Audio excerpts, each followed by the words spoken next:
Hello, and welcome to Video Game Weapons and History.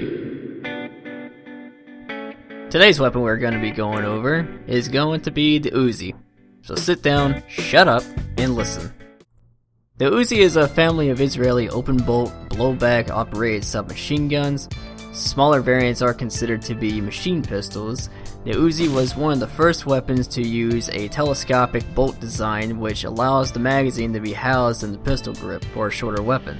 The first Uzi submachine gun was designed by Major Uziel Gal in the late 1940s.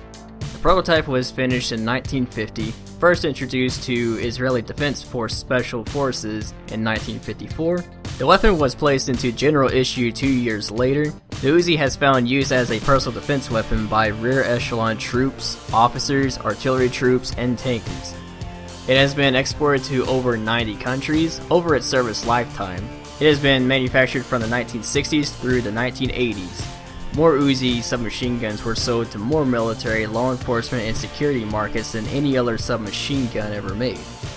Now then, going as far back as Rainbow Six Raven Shield, and yes, Tom Clancy is gonna be a trend on here. So on Raven Shield, there's not that much information on the weapon other than it having a 32 round mag and being full auto. The version that this is the Micro Uzi. Later in time, and I mean a lot later in time, when Battlefield Bad Company came out, the Uzi came with it, and it had an outrageous rate of fire along with a 60 round mag to cope. The downside, like most guns in the original Bad Company, the damage was shit, except for snipers and explosives. Moving into Bad Company 2, it got a buff in damage and the mag was reduced to 30 rounds. Along with attachments, it was a fairly decent gun, and when the expansion Bad Company 2 Vietnam came out, it also appeared. Around the same time as the first Bad Company appeared, Call of Duty 4 Modern Warfare was released, and with it a much needed change in online FPS games. One of the weapons in the Uzi family was the Mini Uzi.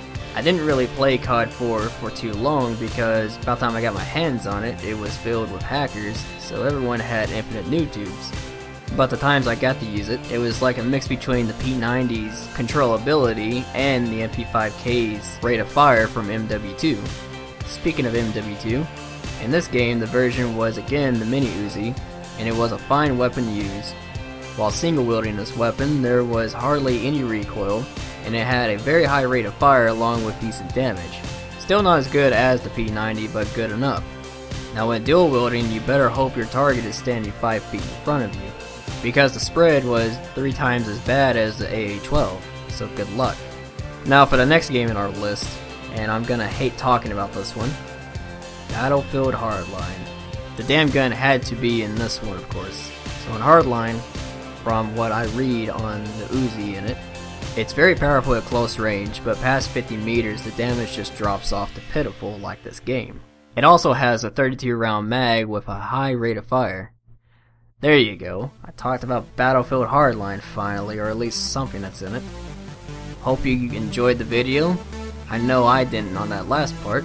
Don't forget to like and subscribe, follow us on Twitter, and like us on Facebook. Till next time, see you guys later.